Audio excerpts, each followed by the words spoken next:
Hurricane Rita, it's now about as powerful as they get, and hundreds of thousands of people from Texas to Louisiana are being warned, get out of the way.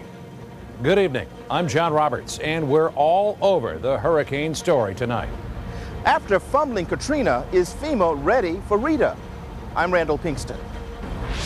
I'm Sharon Alfonsi in New Orleans. The big question here, will the levees hold as Rita storms by? I'm Cynthia Bowers. Rebuilding in Hurricane Alley. Are developers turning a blind eye toward disaster? Making sure those who are gone after Katrina are not forgotten. I'm Jim Acosta. This is the CBS Evening News with Bob Schieffer. And Bob is off tonight. Well, here we go again. Hurricane Rita is now at the top of the hurricane scale, a Category 5. And about 1 million Gulf Coast residents are being evacuated tonight. Rita is tracking across the Gulf of Mexico with top sustained winds above 160 miles an hour. Coastal areas from Texas to Louisiana could be affected, including New Orleans, where after Katrina, even a glancing blow could be devastating. Rita is projected to make landfall around Galveston, Texas by early Saturday. CBS News correspondents are deployed across the potential hurricane zone to bring you full coverage of Hurricane Rita. We begin tonight with John Blackstone in Galveston. The sick are being loaded onto helicopters. Those without cars are climbing into buses. With Rita now atop of the scale, Category 5 hurricane, Galveston is quickly becoming a ghost town. We've seen these pictures now of what happened on the Mississippi coast. That's what the west end of Galveston Island is going to look like. The huge University of Texas Medical Center called in the medevac helicopters and a fleet of ambulances. The medical center has never before evacuated, but that was before Katrina. We have generators, we have a great plan, we have lots of fuel, but still it was sobering to see patients moving out of those hospitals in New Orleans, and they thought they were ready too. And Katrina was much on the mind of the 250 residents of the Edgewater Retirement Center as they loaded onto buses, many running from a hurricane for the first time ever. You've been through these before? Yes, and never left. You never left before? Glad to leave this time. Why? We're looking at New Orleans and all that coastline. You've got people who've lived in Galveston for decades and decades, and they've ridden out hurricane after hurricane. That's right, but I didn't give them a choice. I said, it's mandatory and we're going, and I'll be right behind you. But it's not just looking back at Katrina that has Galveston worried. In 1900, the city was virtually wiped out by what is now known as the Great Galveston Hurricane. 6,000 to 12,000 people died.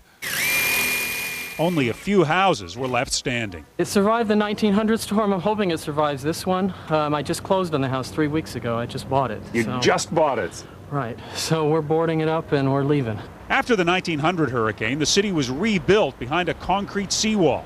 Still, Galveston remains vulnerable, sitting on a barrier island just a few feet above sea level. Computer projections show that a 22-foot storm surge would put the whole island underwater. For now, Rita's storm surge is below that, but could still claim plenty of low ground. That's why the city-provided buses were busy today. I'm on a fixed income, so without City Galveston help, I wouldn't know what to do, and I appreciate them. Evacuation organizers learned a big lesson from Katrina. If you want people to go, let them take their pets. They showed me though I real love this, and they're part of me. On average, Galveston is at least brushed by a hurricane every 3 to 4 years. That may explain why people here have often chosen to ride out the storm. Not this time. John, the officials down there certainly seem to be acting with an abundance of caution. How effective do you think this mandatory evacuation is going to be?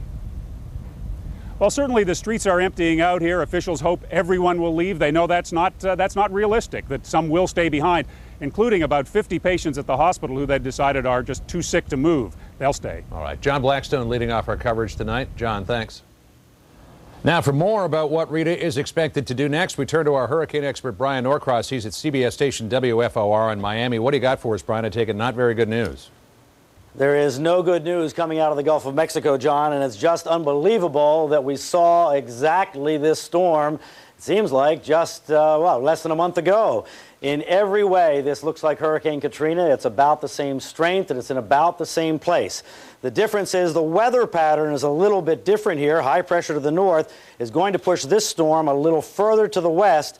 We think toward the Texas coast, arriving there later on in the week, probably late Friday or early on Saturday. So we've got a monster Category 5 storm right now out there in the middle of the Gulf. What are the chances that it could weaken some before it gets to the coastline? The odds favor some weakening, John. Right now, just like Katrina did, by the way, right now it's running over what's called a loop current, a deep pool of warm water in the middle of the Gulf of Mexico. That's supercharged hurricane fuel.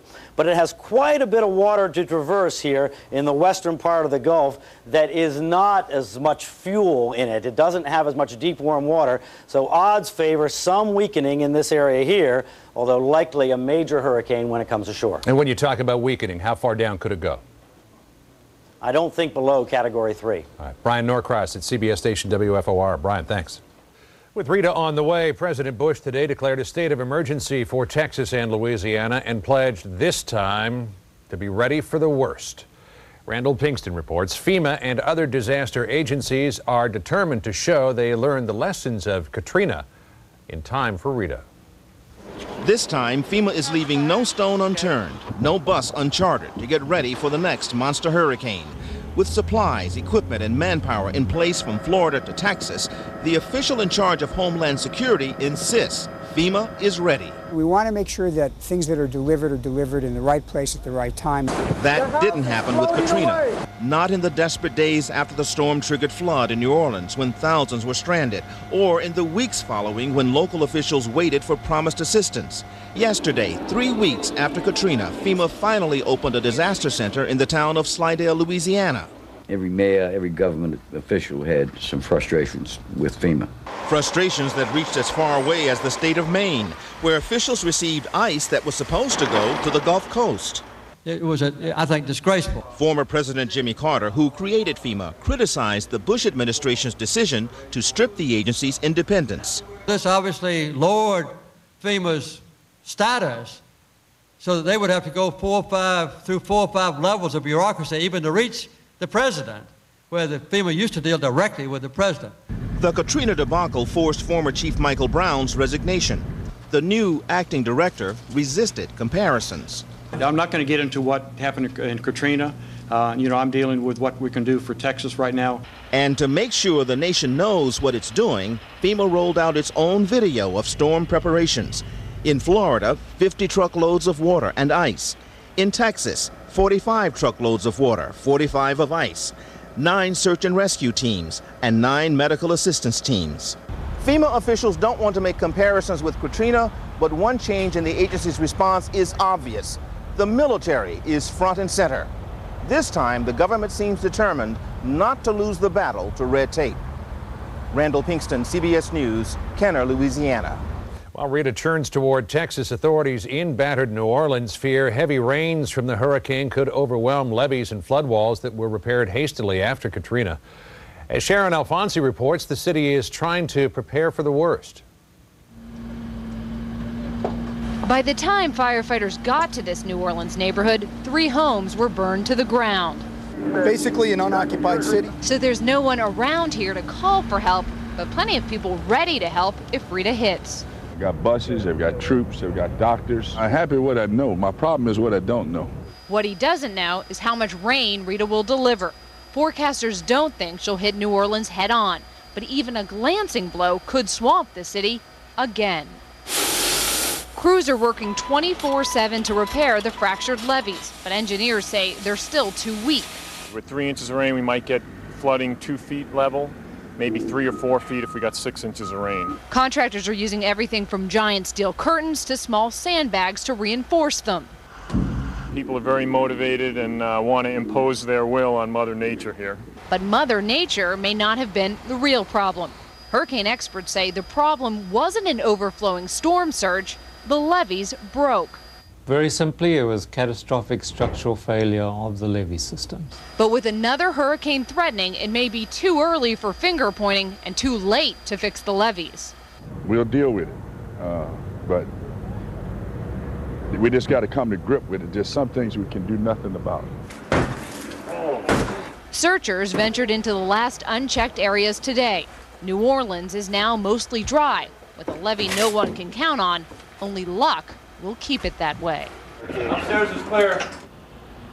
And this time, 500 buses have been brought in to help with the evacuation, but the city is practically empty. So on the first bus this morning, there was just one evacuee. John? Big difference in the reaction, though. Sharon Alfonsi, thanks. Oil rigs in the Gulf have been evacuated, refineries are being shut down, and all of that, of course, sent the price of crude oil higher today, up 60 cents a barrel. That, in turn, sent stocks sharply lower, a triple-digit loss for the Dow. And the FTC said today it is going to investigate whether there is anything illegal behind the big jump in gasoline prices following Hurricane Katrina.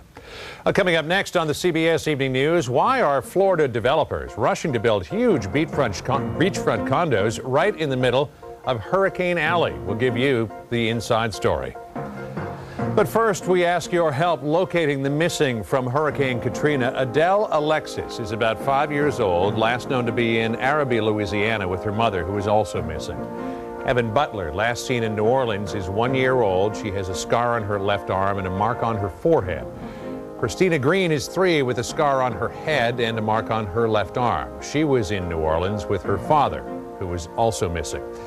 If you have any information, please call 1-800-THE-LOST or go to missingkids.com.